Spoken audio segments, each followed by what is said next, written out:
amantiidhaan garagara jirtanii garuu jaalalaan oromummaa walitti dhuftanii jiruu dhaabbattanii kun dhiibbaa qabaa jireenya keessan irratti aadde Arfaa irraa jalqaba. Waa'ee amantii dhugaa amantiin keenya adda addaa ammoo wanni salphaan naaf godhe akkuma jedha hawaasuma Oromoo keessatti guddadhee ture Minisootaatti amantii namaayyuu hin beeku maqum nama beeka amantii yuudhiiskoos nama waliin guddadhee hin beeku maatii keessallee amantii Islaamaa amantii Kiristaanaa waaqeffata waan jiraniif sunnaaf rakkoon turre sagaafni waliin nama amantii waliin gaafanne jawaarumatti akkuma jawaara beeka gosaayyuu amantii oma waliin gaafanne akkuma Oromummaa fi hojii waliin hojjennuun waan kaayyoo qabnuu fi sunumatti walumaan fide sagam rakkoon turre nu. Akkuma jette laafaadha nuuf anaafillee laafaa ture maaliif maatiin yerallee hoggaa dhuftu haati xiyya addunyaa tuula maatii kiristaana tuula warri siisii jechuudha. Abbaa kiyya immoo warraabsiiti amantiin lama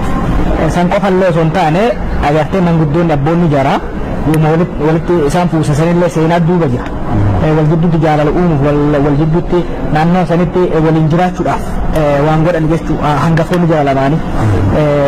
kanaaf hoggaa nu guddannu dhimma amantii irratti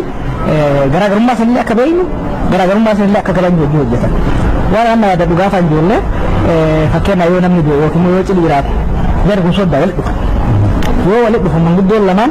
horii qalamuu deemu dhufanii dhullumaan laalan walitti ta'uu qaba dhullumaan laalanii yoo wal caale addanaan dhufan yeroo tokko wadamma hedduu namni qiyyuu keessa amma yoo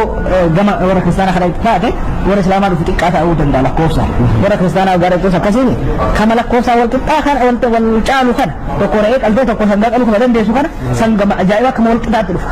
sabboota gostituun maal jetti lakki minuma shanii as jira kanaafuu hin dandeenyu rabbii ja'an irraa dhiisaa jedhanii korma san hambisaniit re'ee qalan jechuudha isaan walirraa hambisan malee haqa walirraa qaba jechuudha maaliif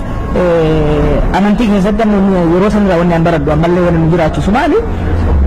amantii walii beekuun walii kabajuun karaa rabbii fi nama tokko hariiroo jidduu waa jiru walii kabajuun oromummaa fi namummaarra walitti dhufanii waliin jiraachuun sun barbaachisa walii beekuullee barbaachisa irratti immoo hojjechuudha barbaachisa beekuu qofaa miti kabajuu qofaa miti irratti illee hojjechuu amma nu akkana jiraanna seef fakkeenyaaf gaafa charchii qophiin jiru qophiin adda addaa jiru hunda itti seenaa wajjin hin dhaqu waan barbaachisu hin beeksinaaf gaafa masgida fakkeenyaaf qophiin adda addaa qophiin ayyaanaa qophiin fuudhaa waggaa jiru hunda itti amma Minisootaatti namni hedduun amantii siin beeku maaliif masgidatti illee nu argan charchiitti illee nu argan jechuudha kanaaf mana keessatti illee amantii lamaanii sirriitti waliin kabajnee akkasii waliin jiraanna jechuudha. Nu qofaan immoo hiriyoonni keenya hedduu jira akkana wal keessa naqamee jiraatu akkas. Egaa hedduu namatti tola jireenyi keessan oromummaa bu'uura kan godhatedha. Egaa edda wal fuutanii har'a waggaa 5 keessanitti hojii baay'ee keessa jira. Dirqama oromummaa wanoon duula gaggeessaa jirtanii har'allee sababa kanaan awurooppaa sin argine ni ammas keessuman qotaa waltan jedhiinaa malee ijoollee hortan. Dapat mau dapat ni deebii qaba. Si adeemu kanaaf. Kan ummata hunda gaafata beekta. Ummata irra kana deddeemami yeroo hunda hoggaa isaan gaafata nu duuba san jirtan gaafadha. Ayyee carraa sii kenneera. Hagammaa hin hurre ammoo yoo rabbi jedha dhiyootti nam dhufa. Yoo rabbi jedha lakkuun dargana qophooftanii ibiddi akkanaa fuudhuu fayyaa. Fuulduratti karoora qabdan jechuudha. Hayyee hedduu gaarii dhagaa. Egaa amma har'aa waanuma jiruuf jireenya keessanii irraa haasofna. Mudannoo jiruu jireenya gaggeessaa jirtan kana keessatti isaa ta'u gaafa ijoollummaas wanti isin nuufis daawwattoota keenyaafis ibsitan yoo jiraate mudannoon si mudate wanti isin ajaa'ibsiisu jireenya keessatti dura iyyuu kennu adde Arfaatiif Jawaariif kennu. Jawaariif kennu dandeessu. Kanumaaf mudannoon narku namiyoon hin sa'an hin ga'u har'a waan hin argeef waan hin wal qabatu hin jirtu gaafa isin dur dhangaa dalaydan san dhangaa kana laalla biyya keessatti adaamaadha adaamaatti laalla gaa'ii televizyiin ilaa mana hin jiru kaafee dha ilaal barataa basoon jiraatta waan garaagaraa shaqqaltee argatte sumunu shilingii dhaytee shaayii bitattee shaayii san qabattee teette